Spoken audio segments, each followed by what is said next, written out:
안녕하세요 여러분, 볼톨로지의 송민구입니다. 오늘은 세이버 매트릭스 특집 3편 초구는 과연 유통기한이 어디까지인가를 조사해 보았습니다. 자, 야구 중계에서 가장 자주 들리는 한마디가 있죠. 초구 스트라이크가 중요합니다 라는 거죠. 누구나 아마 다들 알고 계시는 야구의 통념일 것 같아요. 저도 이것을 부정하지는 않습니다만은, 그런데 정말 그럴까요? 그리고 초구의 이런 스트라이크의 효과, 이런 것들은 어디까지 따라갈까요? 만약에 공이 3구, 4구, 5구, 6구, 얼마 전에는 13구의 승부까지도 있었는데요. 이런 13구의 승부까지 가는 동안 초구는 과연 효과가 얼마나 지속될까를 한번 답을 찾아보고자 했습니다. 한 가지만 짚고 가겠습니다. 오늘 영상에서 말하는 이런 초구의 활용 윈도우 또는 유통기한이라는 단어는 정확하게 초구가 스트라이크였던 타석이 초구가 볼이었던 타석 대비 가치는 빌드업의 우위를 생각해 보는 것입니다. 그러니까 초구 볼 후에 같은 깊이의 타석을 항상 기준으로 삼습니다. 이제 시작해 보겠습니다. 자, 데이터부터 보겠습니다. 일단 간략하게 먼저 요약을 하자면은 KBO 5시즌 동안의 데이터로 봤을 때 초구가 스트라이크였던 타석의 WOBA는 약 0.27로 볼이었던 타석은 0.366, 굉장히 큰 차이가 있습니다. 100타석으로 환산한다면 약 1.5점의 득점 가치를 가지게 되는데요. 그렇다면은 이게 얼마나 큰 차이냐라고 했을 때 WOBA가 0.3이 안 된다면 굉장히 빈약한 타격 능력이라고 볼 수 있겠고 350을 넘으면 굉장히 우수한 타격으로 볼 수 있겠습니다. 0.4가 넘어가면은 거의 올스타급 타격이라고 볼 수 있겠고요. 그렇다면은 초구에서 스트라이크와 볼의 차이라는 것은 어떻게 보면 후보도 되지 못할 수준의 이런 타격의 퍼포먼스를 끌어낼 수 있느냐, 아니면은 모든 타자를 우수한 타자로 만들어낼 수 있느냐 정도의 큰 차이를 보여줄 수 있다라고 보시면 될 것 같아요. 그리고 또 야구 통념은 여기서 한 발 더 나아가게 되죠. 초구 스트라이크는 카운트 빌드업의 시작이다라는 말이 있습니다. 결국 투수가 초구 스트라이크를 잡는 것이 얼마나 유리하게 되느냐라는 것을 보는 건데요. 하지만 이 그래프에서 보듯이 빌드업이 길어지면 어떻게 보면 초구의 이점이 어느 정도 사라질 수도 있다라는 것이죠.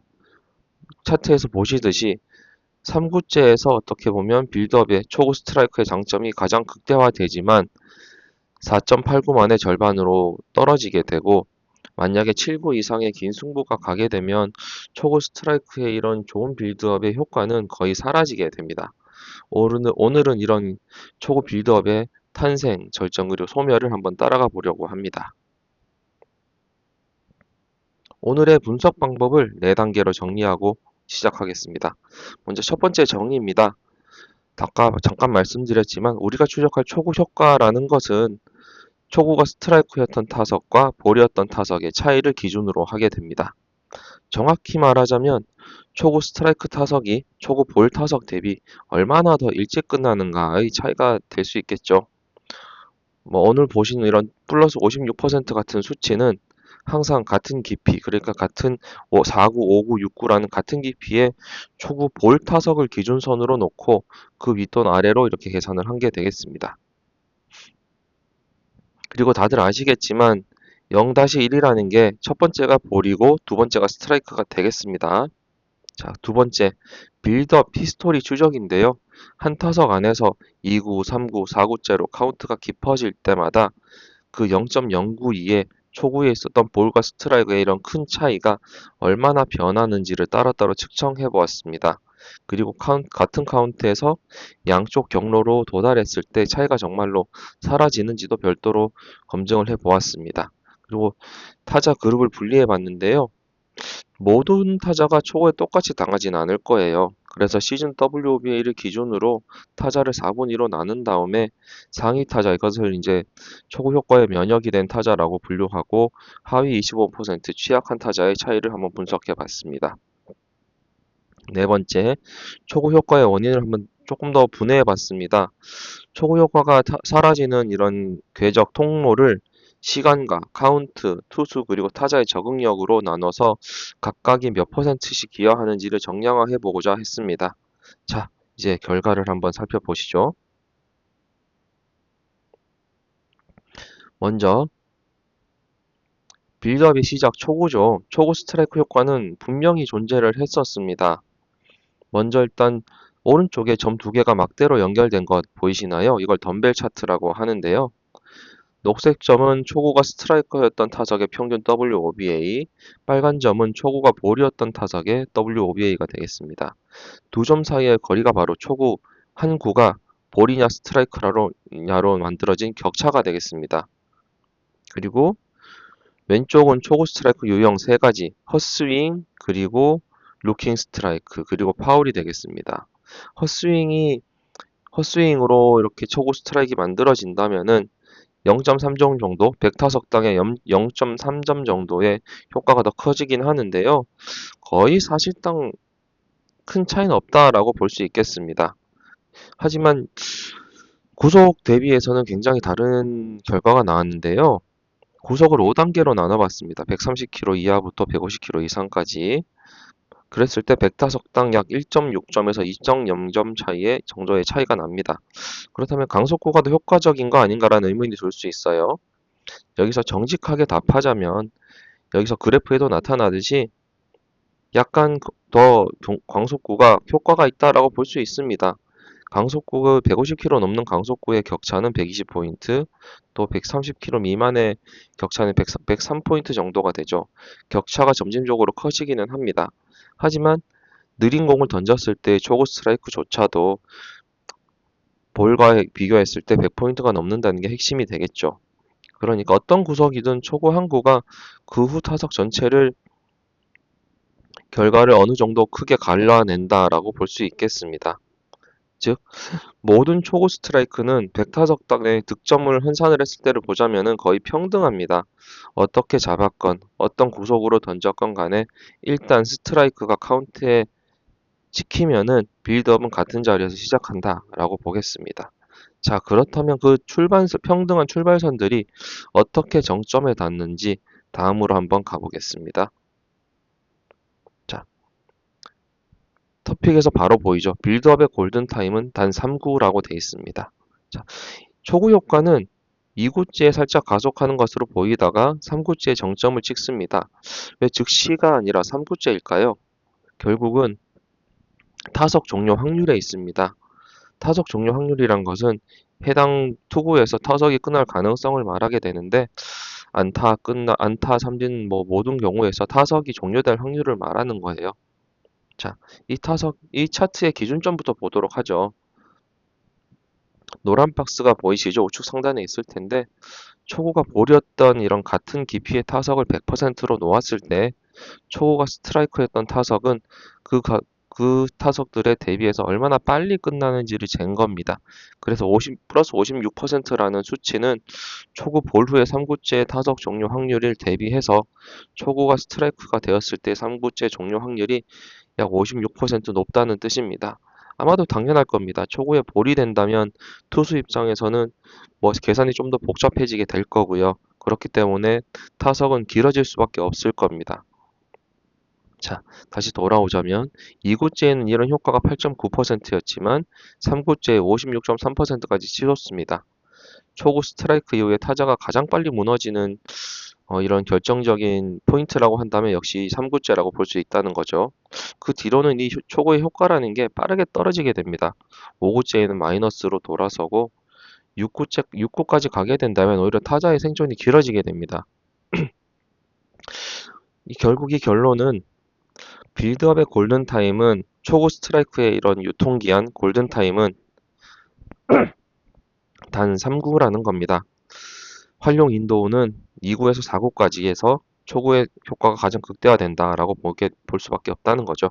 결국 초구를 스트라이크로 잡았다면은 3구, 4구 내에 빠르게 결정 짓는 게 어떻게 보면 초구를 스트라이크로 집어넣은 이런 노력을 보상받을 수 있는 가장 좋은 시간이 될 수 있다라고 보겠습니다. 그렇다면 이 4구 안에서 어떻게 해야 이 효과를 극대화시킬 수 있을까요? 자, 한 단어로 답하자면 구종 선택보다는 방향 전환에 있었다고 저는 데이터로 풀어낼 수 있겠습니다.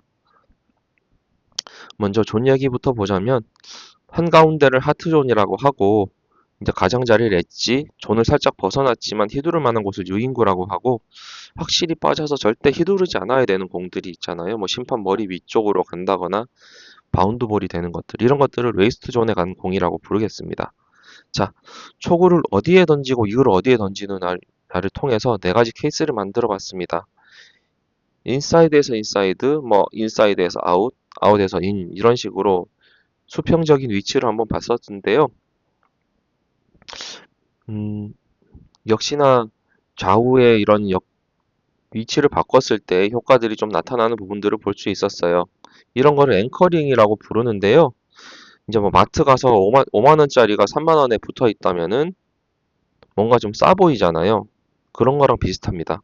초구 위치가 타자의 시각적 기준점으로 일단 고정이 되게 되면 이구가 그 기준으로 벗어났을 때 타자의 내는 초구 잔상을 쫓아서 스윙하는 이런 효과가 있는 거죠. 그렇다는 면에서 보자면 구종보다는 방향이 더 중요하다라는 제 개인적인 판단을 할 수 있겠습니다.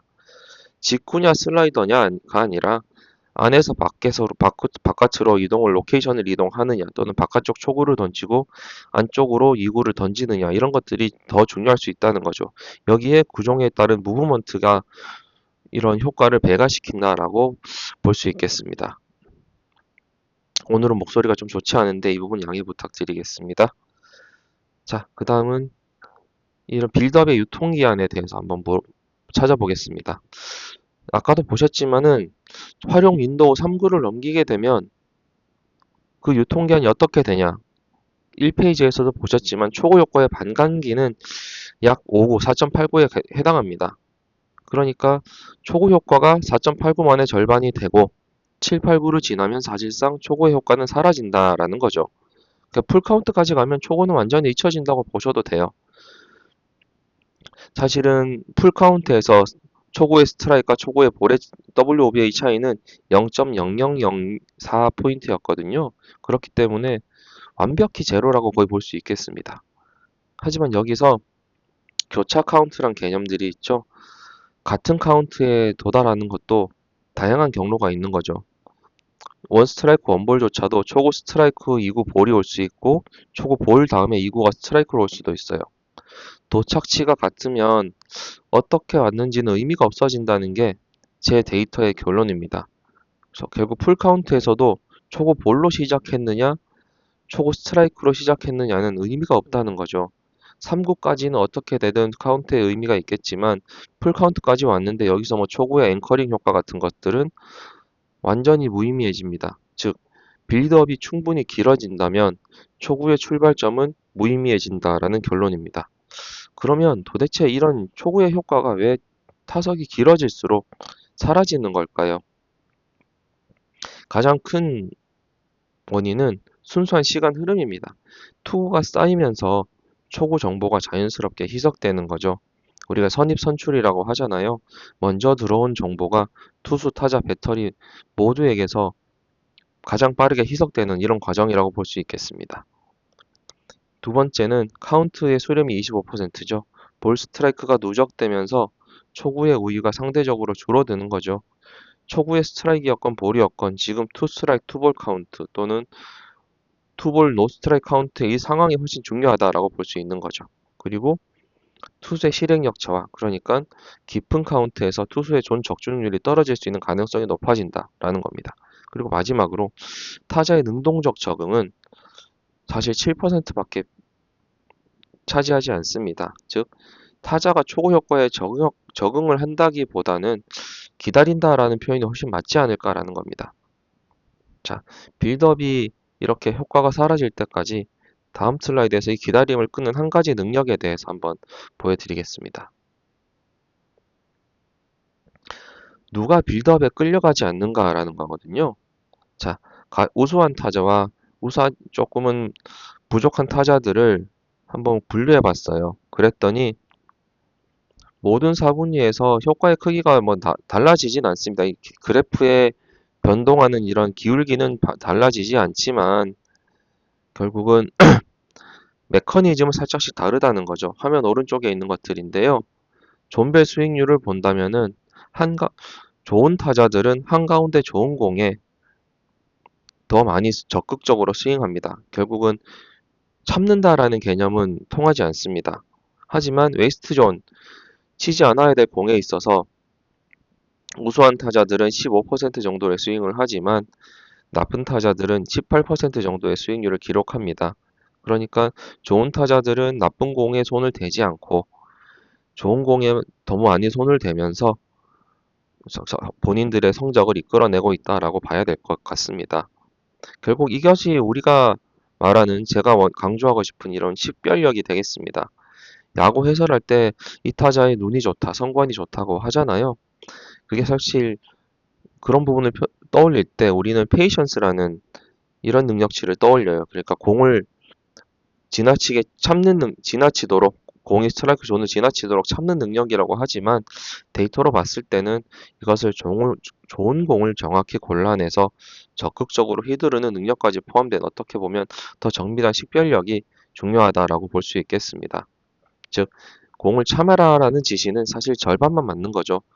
좋은 공을 구별하는 능력을 기르고 실제 타석에서 공을 구별해라가 좀 더 맞는 표현이 될 수 있겠습니다. 자, 오늘의 메시지를 정리해 보겠습니다. 카운트 빌드업이 길어지면 초고의 효과는 확실하게 사라집니다.